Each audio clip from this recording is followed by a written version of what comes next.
मैं ये कह रही हूँ मैडम की सबसे अच्छी बात तो ये है ना, सबके बीच में आके बातें सुनती हैं, मिलती हैं और काम को करती हैं। तो वो पब्लिक के एकदम साथ साथ चलने की सोचती हैं, तो ये सबसे बड़ी बात है।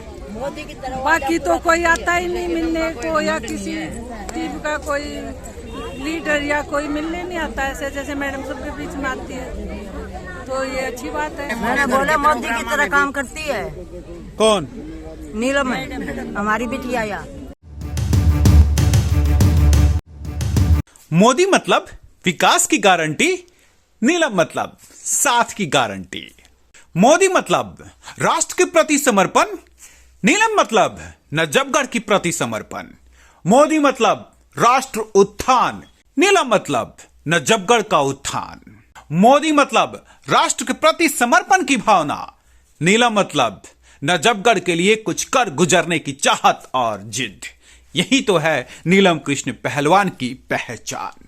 नजफगढ़ विधानसभा के दिचाऊ वार्ड की निगम पार्षद नीलम कृष्ण पहलवान किसी परिचय की मोहताज तो नहीं है।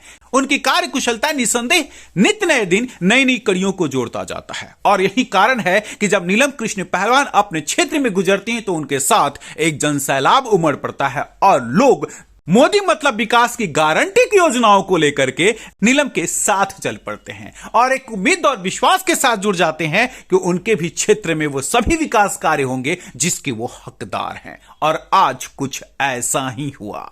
अक्सर नीलम कृष्ण पहलवान को नजफगढ़ विधानसभा की तमाम कॉलोनी और गांव में घूमते हुए और समस्याओं को सुनते हुए खूब देखा जाता है, लेकिन आज लोकेश पार्क में खास मकसद के साथ नीलम कृष्ण पहलवान पहुंची थी। और मकसद भी कितना संवेदनशील है इस बात को समझना बेहद जरूरी है, क्योंकि मकसद है लोकेश पार्क के लोगों को समस्याओं से निजात दिलाना। मकसद है लोकेश पार्क के लोगों को उन सभी सुविधाएं देना जिसके वो हकदार हैं। मकसद है लोकेश पार्क में उन छोटे छोटे बच्चों को झूलने और खेलने के लिए पार्क देना जो उनका हक है। मकसद है लोकेश पार्क में घटने वाली घटनाओं से लोगों को बचाना। और भला जब इन मकसदों के साथ आपका राजनेता आपके बीच में हो तो जनता जनार्दन उन्हें पलकों पर क्यों न बिछा ले। और वैसे भी जब राजनेता नीलम कृष्ण पहलवान की तरह हो। जैसे ही नीलम कृष्ण पहलवान जनता जनार्दन के बीच पहुंची, जनता जनार्दन ने तेज तालियों से अभिवादन किया, जय घोष कर उनका अभिनंदन किया और उनके इस उद्घाटन समारोह के लिए उनके प्रति आभार प्रकट किया। आज ये मैंने लोकेश पार्क में अपने जो एमसीडी का पार्क है उसका उद्घाटन किया है। और इस पार्क में जो मैं चुनाव से पहले वादे करके गई थी कि आपके पार्क को मैं साफ सुथरा बना के दूंगी, आज मैंने अपना वादा पूरा किया। तो इस कार्यक्रम के मैं प्रवेश वर्मा जी का तहे दिल से बहुत बहुत धन्यवाद करती हूँ, क्योंकि उन्होंने जो सहयोग किया इस पार्क निर्माण में, उनका मैं अपनी तरफ से और अपनी कॉलोनी वासियों की तरफ से तहे दिल से धन्यवाद करती हूँ। कितने करोड़ की लागत से सौंदर्यीकरण हुआ और क्या क्या हुआ है? भैया ये 54 लाख की लागत से इस पार्क का सौंदर्यीकरण हुआ है, जिसमें चारों तरफ से पार्क की दीवारें बहुत ज्यादा खराब थी तो उसमें पत्थर लगाया गया है, दोनों साइड से फुटपाथ बना है और इसमें घास लगने का काम है। ये जो आप पीछे देख रहे हो इस जोड़ की हालत बहुत ही ज्यादा खस्ता थी, तो इसमें बच्चे गिरते थे, तो इसकी चारों तरफ से दीवार खड़ी करने का काम किया और अच्छे वाला पत्थर लगाया है। इसके बाद हम हट बनाने का, टॉयलेट बनाने का, जिम और झूलों का भी काम करेंगे। पार्क की महत्व यहाँ के स्थानीय लोगों के बयान से आसानी से समझा जा सकता है कि इस पार्क का महत्व कितना है, क्योंकि ये पार्क उनके लिए कितनी जरूरत है। और पार्कों का महत्व बच्चों से बेहतर कौन समझ सकता है। बच्चों के लिए तो पार्क ही सब कुछ है। ऐसे में बच्चों के बीच जब उनका प्रिय राजनेता पहुंचा हो और कुछ खास उपहार के साथ पहुंचा हो तो उनके साथ प्रेम कैसे न दिखाए। बच्चों ने भी माल्यार्पण कर अपने इस राजनेता का स्वागत किया। नीलम कृष्ण पहलवान भी प्यार से मुस्कुराती, बच्चों को गले लगाती और उन्हें इस बात का आश्वासन देती उनके लिए हर समस्याओं का समाधान बनकर खड़ी होंगी नीलम कृष्ण पहलवान। रिशाल कौर जी, रिशाल कौर। रिशाल जी कहाँ रहती हैं आप? नजफगढ़। अच्छा, अब इस पार्क में पहले क्या था और अब क्या हुआ?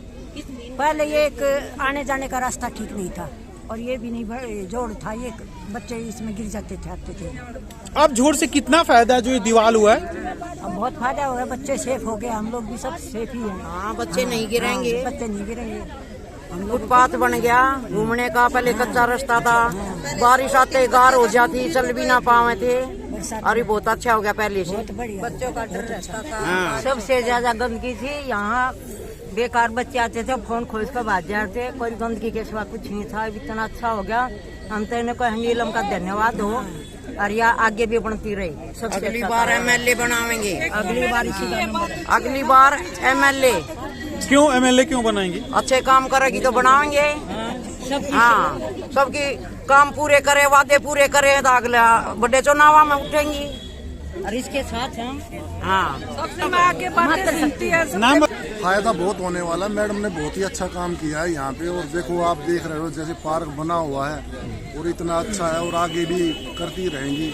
इनका जो जुझारू और मेहनत करने का जो तरीका हो हमें बहुत अच्छा लगा। ये जो जिसकी चर्चा हो रही थी, ये जोड़ की जो चर्चा हो रही थी, वो वास्तव में क्या हाल था और अब कितना सुधार दिख रहा है? पहले तो इसमें वैसे ही खड्डा हो था, और ये मतलब जैसे जानलेवा था, बारिश में पानी भर जाता था, जानलेवा होता था। और अब इसका सिक्योरिटी हो गई है, चारों तरफ से दीवार हो गई है। तो मैडम ने बहुत अच्छा करा दिया ये काम, और हमें आशा है कि आगे भी और अच्छा कराती रहेगी। तो जब ये जोड़ में दीवार नहीं था तो बच्चे यहाँ खेलने आते थे? आप लोग खेलने जाते थे बच्चे? वैसे पहले आते थे थोड़े बहुत खेलने के लिए, लेकिन अब थोड़ा सा और ज्यादा बढ़ गए हैं बच्चे। राजनेता और जनता जनार्दन का संबंध बेहद मधुर होना चाहिए। जनता के संवादों को सुनना ही तो राजनेता का प्रथम कर्तव्य होता है। जनता की समस्याओं को सुनना ही तो राजनेता की मर्यादा होती है, और उन्हीं समस्याओं का समाधान करना राजनेता का कर्तव्य होता है। इसी कर्तव्यों की तो धनी है नीलम कृष्ण पहलवान। दिल्ली ब्रेकिंग के लिए अनुज मिश्रा की रिपोर्ट।